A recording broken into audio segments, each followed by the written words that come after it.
Welcome, fellow plebs. My name is Sean, and this is Tribunus Plebis. Hello, everybody. Welcome back to the podcast. Thank you for being here. Hatred and bigotry are being legally codified across the nation.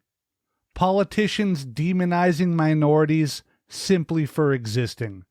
Those in power literally telling their followers, that's politicians telling their constituents, just to be clear, and it's also talking heads and news dorks speaking to their listeners, telling them to track, to report on, to hate, to judge, and even assault minorities and the marginalized. Shootings all over the country, killers telling us why they did it. They did it because they were told to. They were implored to by people who they listened to, trusted, and followed. A white man kills black people and tells us he did it because he had to. He had to save the country, the white country, from black people, from foreigners, from non-Christians, and especially from any non-whites. He literally told us his reasons. And we know where he heard those reasons, on our cable news airways and from behind political lecterns. But that's just the most recent example of stochastic terror in this country. Now, when I first wrote a blog post about stochastic terrorism, it was due to a spate of terroristic shootings across the country. One in Gilroy, California, the one in El Paso, Texas, and the last in Dayton, Ohio.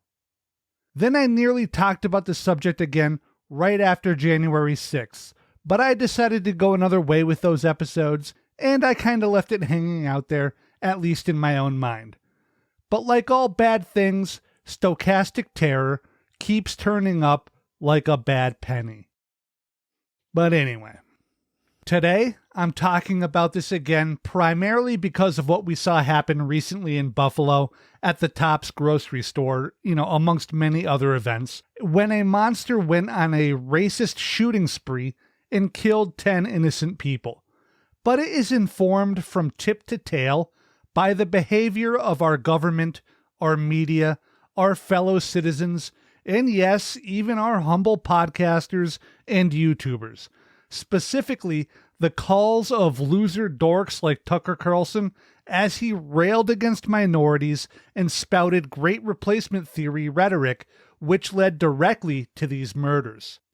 Now, I originally wanted to record this episode right after the Buffalo shooting because it is, most directly linked to what I talked about in that episode that I did on that terrible tragedy. Which I think is episode 52 here.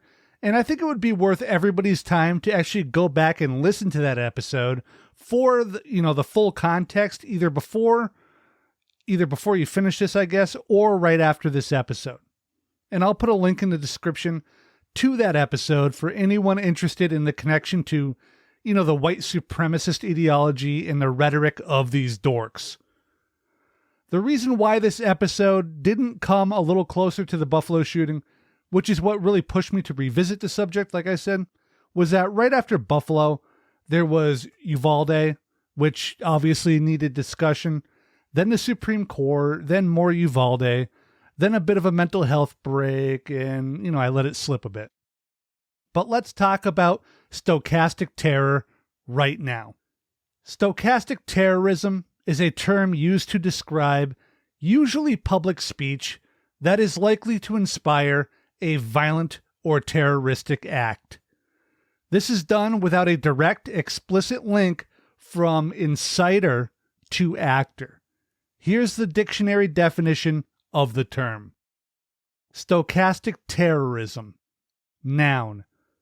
The public demonization of a person or group resulting in the incitement of a violent act which is statistically probable but whose specifics cannot be predicted. Okay, so the word stochastic here means that while the act is random and unpredictable, it is statistically likely to occur. A great historical example of this sort of rhetoric is contained in the story of how Thomas Becket, the Archbishop of Canterbury, came to be murdered.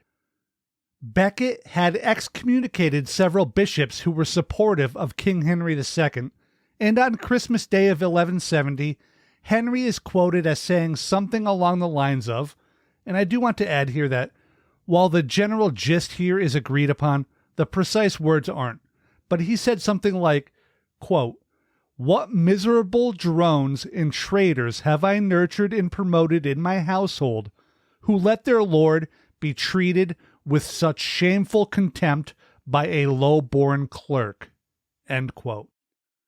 Over time and tellings, this has been shortened to something like, "Will nobody rid me of this turbulent priest?" And regardless of the exact phrase, Henry basically said, "Am I surrounded by cowards? Will nobody get rid of this priest so I can do what I want to do?"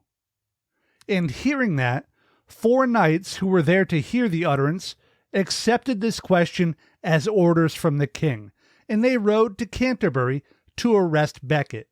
When Becket resisted, they murdered him. Now, King Henry II never actually ordered anybody to harm Becket, right? He didn't even suggest that somebody should. But as King of England, his words carried so much weight that at least a small percentage of his subordinates heard within his question an express wish that they actually deal with Becket and rid the king of this thorn in his side. That is stochastic. The king didn't necessarily know who would deal with the archbishop or even how they would, but he knew that somebody would do something, and he knew that he didn't have to actually and explicitly order them to do it. He knew his words carried weight, and that if he talked to enough people, that somebody would understand, someone would take the hint, and that somebody would eventually act. Today, this story is used to show how a powerful leader's mere wishes and words can be taken as orders by their subordinates.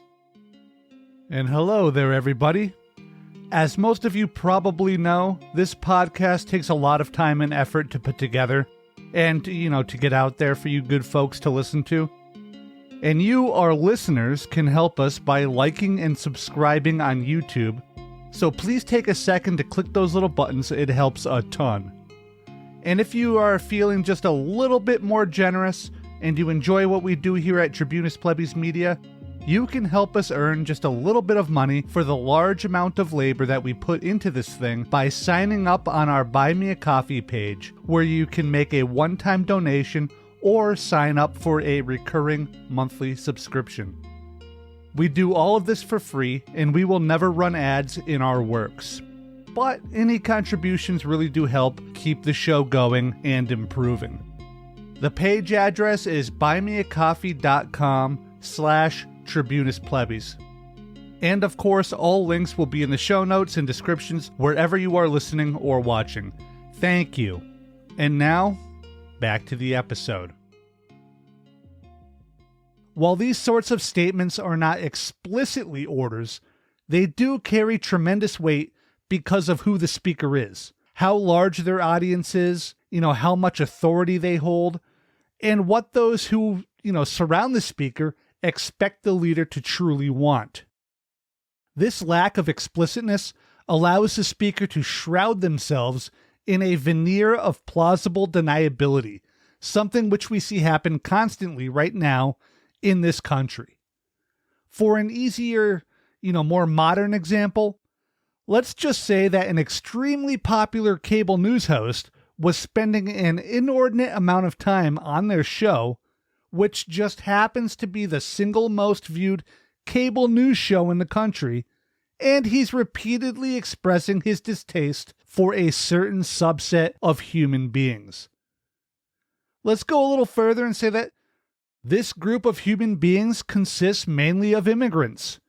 And let's further posit that this group of immigrants has cultural differences, and let's add in that they have darker colored skin than the host. and also a much different culture compared to that of the host, as well as the vast majority of his audience. And let's just say that this group is further expanded to include anyone who doesn't like the politics of the host to further sharpen the image. Now imagine that this entirely fictional and made-up television host were to go on TV every night, Monday through Friday, week after week, on the most popular news network in the country, and use terms to describe these brown-skinned immigrants and citizens as invaders. And maybe he goes even further and describes these invaders as filthy and diseased. He insists that they are criminals and rapists and thieves. He uses terms like thug and gangbanger and vermin and violent to describe people with brown skin and maybe a different culture. Let's further say that this entirely fictional cable news host of the most popular cable news show in the land were to then opine that this group of people were coming to this country to destroy it. That they were coming here to overthrow our democracy. And then after all of that, after all of the othering, the demonization, and the accusations, and the insinuations, and the mongering of fear to his audience, he did one more thing. He asks his audience, the millions who watch every day, day after day, and the millions more who watch clips on YouTube, or ingest this content secondhand through websites like the Daily Wire or social media, and he asks them a question. He asks them something like this. He says, when will anyone do something to stop this? Or maybe he asserts it this way. He says, this country is being sucked dry by these minorities on welfare, and at the same time, it is under attack by these brown-skinned foreigners. We are under siege. Somebody needs to stop this. Well, it's only a matter of time that somebody actually does something, isn't it? Eventually, when somebody repeatedly sends this sort of insinuation and message to millions of people, at least one of those millions will respond. In fact, we saw one of these audience members respond in Buffalo. That person drove several hours to get to a predominantly black neighborhood, and then they walked into a grocery store with the intent to kill people with brown skin. This event is the very definition of stochastic, and it's an ingenious way for the perpetrators of this sort of hatred and violence to insulate themselves, at least legally, from the inevitable results of their rhetoric. Our entirely fictional, wink wink, uber popular talk show host who inspired the Buffalo Killer with his stochastically inflammatory rhetoric never knew that the killer existed. He just shouted hatred and a challenge to millions of his listeners to do something, and knew that eventually somebody would act. Then he used the stochastic nature of the attack to deny responsibility like the absolute coward that he is. The hypothetical newscaster is definitely Tucker Carlson, by the way, just to be clear. Donald Trump inspired his own brand of stochastic terror when he, well, you know what? I just remembered a second thing. So let's talk about two parts here. When he talked about Mexicans and immigrants at our southern border and demonized the lot of them, his words very, very quickly turned about half or more of this country into people who were openly cheering as families were torn apart at the border and babies were locked in cages that amounted to little more than dog shelter kennels while their parents were locked up somewhere else. They cheered as parents were deported and their children were left behind, some to never be returned to their parents. Seriously, many children were actually lost. Many more were put into foster care with white families rather than be returned to their parents in, Guatemala or Colombia or Mexico or wherever, or even on the border. Others, the government just fucked up the paperwork on. Whether maliciously or not, these children may never connect with their parents again, here or in the countries that they came from. And our country cheered for this. They cheered. They rooted for it. One guy said to me directly to my face as we ate sandwiches at a picnic table, he said that he hoped all these foreigners died in the desert or drowned in the Rio Grande. He was rooting for it. And our current president hasn't done shit to fully alter this state of reality, and nobody who was demonizing Trump for it really seems to care anymore. Being a bigoted, racist, hateful, pitifully fear-mongering piece of shit suddenly got okay for the other half of the country because he's a Democrat. And the other half, who was cheering this shit before, is now angry because it's not mean enough and cruel enough for them since the new guy's a Democrat. So there's that. A supposed man, like Trump, was able to broadcast his hate to millions of listeners and eventually inspired deaths like the El Paso Walmart shooting, where the killer went looking for Mexicans and other Hispanic people to murder because of the great replacement theory he heard from people like Trump and white nationalist mouthpieces like Tucker Carlson. I mean, unnamed, random, maybe made up cable news personality stand-in with no name. Allegedly. Then, during the COVID pandemic, Trump turned away, from Mexicans and Central Americans and turned his hatred on another group of people, Asians, and specifically Chinese people. When he demonized Chinese people to his millions of followers, many of them understood the call, and they actually physically attacked random Asian people, especially Asian women. People in my online community saw actual racism and violence because of this, inspired by this. My wife, who was Asian, even tended to wear large sunglasses to hide her eyes from possible racists when she was in public. When a president with, perhaps the biggest and most blindly dedicated following in the history of this country tells tens of millions of avid followers that the Chinese people did this to us and that they are trying to kill the country with COVID, and wonders aloud who will do something to stop this, he had his King Henry moment. And instead of 4 knights responding, thousands and tens of thousands of racists heeded his call and tried to do something about those meddlesome Asians. And we can't forget about January 6th either, when this potato-brained ghoul incited a mass of potato-brained dorks into rioting and attacking the Capitol building with intent to harm lawmakers, everything from, rapes to lynchings, and in service of a wannabe fascistic regime. Which was, really just the culmination of months of him stochastically whipping his chud dork followers into a foaming at the mouth fervor. This is the power of language when used this way to so many listeners. Racism just becomes okay. Physically attacking people becomes, not just okay, but it becomes righteous. It becomes heroic. None of those people believed that they were wrong. They all got their orders from up top as far as they were concerned. The president said that, these Chinese people are the reason why Americans are dying, why we can't go to bars right now. So they hurt them because they were told to. Carlson said that immigrants are destroying the country and white birth rates are down and that whites are being replaced and that it's an evil plan to oppress white people. Who will stop this? So some moron cornbread dork out there decided that he'd obey his hero's directive and kill some black people.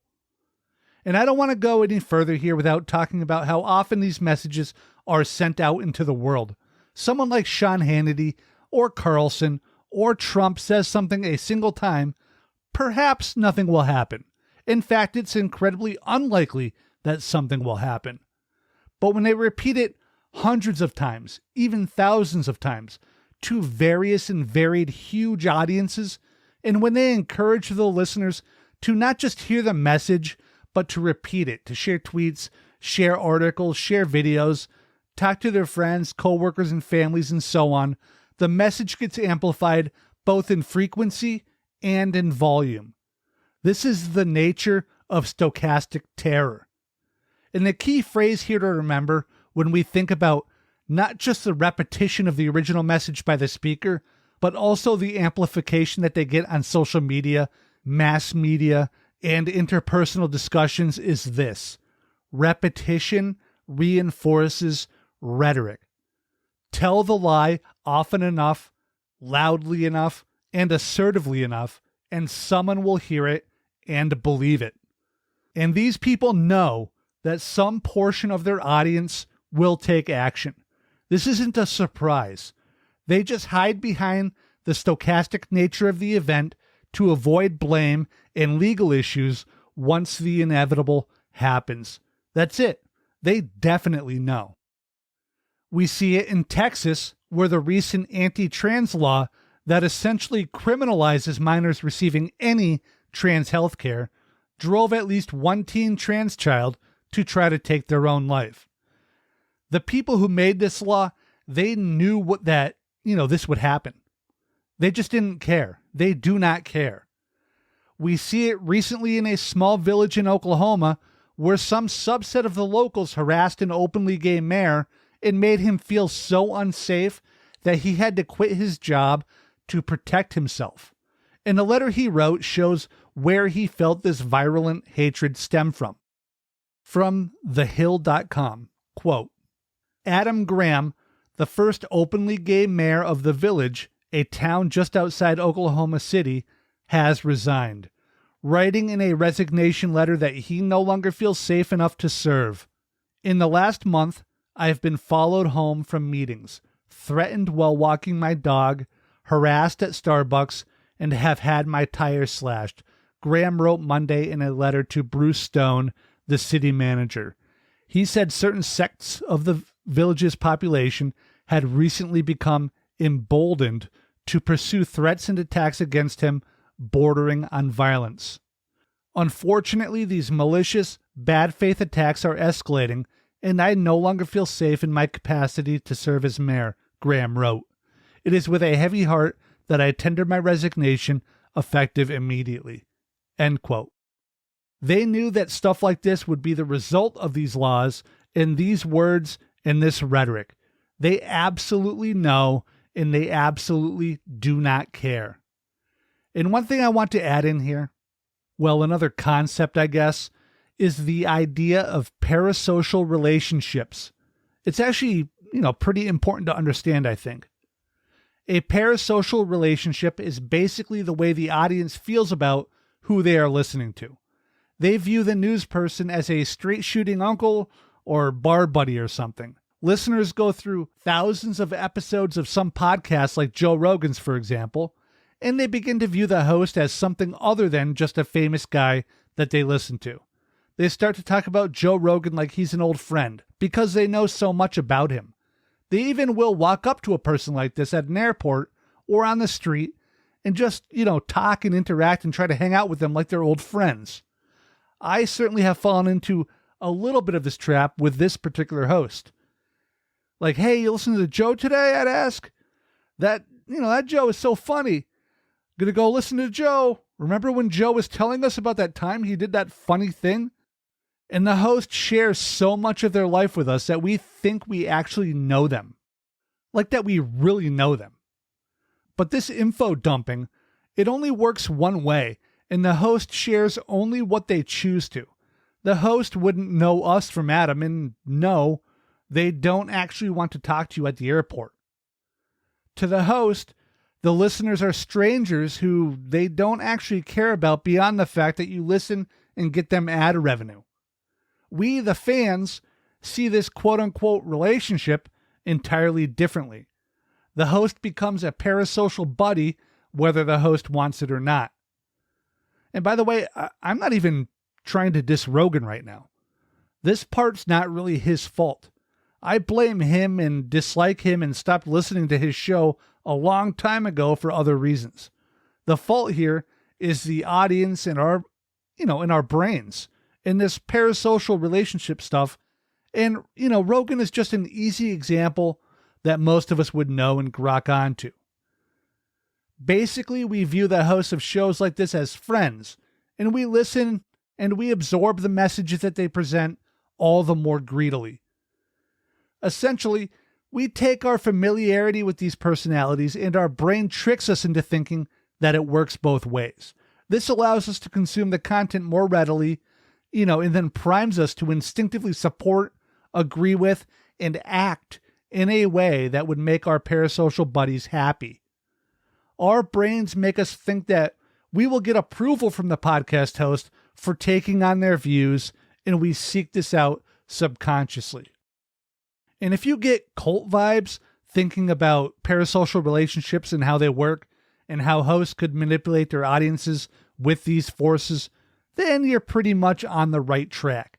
They share a lot of similarities, actually. And the hosts do sometimes manipulate us intentionally. Think politicians and people like Tucker Carlson or Judge Jeanine or whoever is hosting at CNN. And all of this makes stochastic responses ever more likely. Now, nationally followed networks and news people and political leaders aren't the only lodestars of this issue. However, the racial, fear, and accusation-charged speech of these leaders has led to a disastrous normalization of this sort of speech rhetoric and ideology. Every time a president or senator or media figure utters a racist, fear-mongering attack and, nobody steps up and shuts them down, the Overton window shifts just a little bit more. And as much as I hate to use, Overton window here, I guess I am, because I can't think of a better term, but it shifts, it slides. The acceptable language becomes just a little bit more loaded and gross. And once this happens, the next public figure thinks it's okay to be even more racist, even more fear-mongering. And that, too, is accepted by his audience, and the Overton window shifts just a little bit more.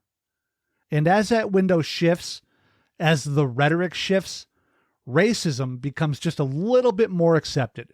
It becomes just a little bit more palatable, not just to the public speakers, but to the broader, quote-unquote, polite society out there.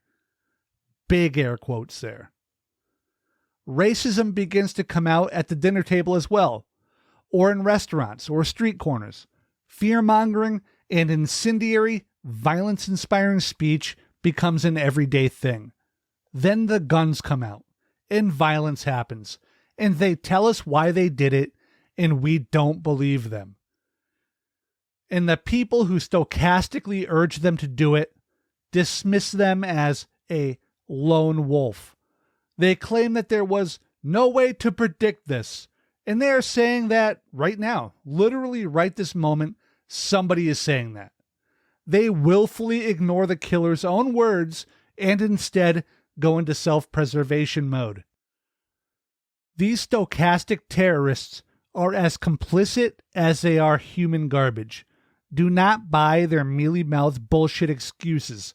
They are absolutely complicit. This stochastic terror issue goes much further than such well-known national figures like politicians and television hosts. It even goes into YouTubers and Twitter users and even bloggers or Substack people. And yes, even podcasters, even me. I actually try to be very cognizant of what I say, even with my audience of nearly multiple dozens.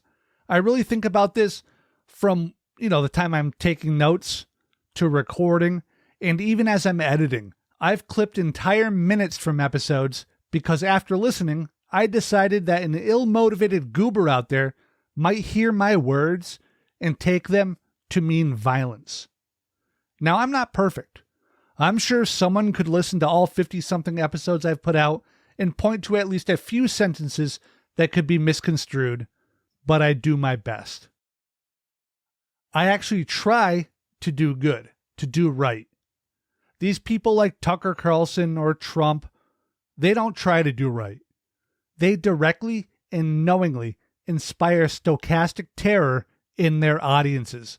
They intend it. They mean it. And they use the cover of the very nature of stochasticism, if that's even a word, to insulate themselves from direct blame. We as a country, as an audience, whether we like to think of ourselves that way or not, absolutely must understand this concept and battle against it and call this stuff out when we see it and hear it. Independent commentators such as myself need to step up and point it out and talk about it. It can't be loaded language anymore or dog whistles. It has to be said that it's racist language and it's meant to incite violence instead. Stochastic terrorism is one of the hardest things to deal with just because of its very nature. The act can be predicted. We know someone will hurt someone else due to these words.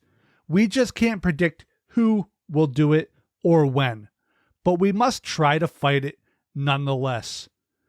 And the only way I can see to do this is to castigate those who spew the hatred, the stochastic terrorists who call for violence. And we need to do it as they happen so that we can help bring light to the dark. And that, my friends, is the end of the episode. I hope you liked it. I think it's an interesting subject, even as it is dark. As most of you know, it takes a lot of work and effort to make these episodes. So if you can spare a few bucks every month or even make a one-time donation, we have a Buy Me a Coffee page at buymeacoffee.com/tribunusplebis, where you can sign up for a monthly donation or just make that one-time donation. If you're on YouTube, please subscribe, like, share. And I guess that's it for today. Thank you very much, guys. I love you all.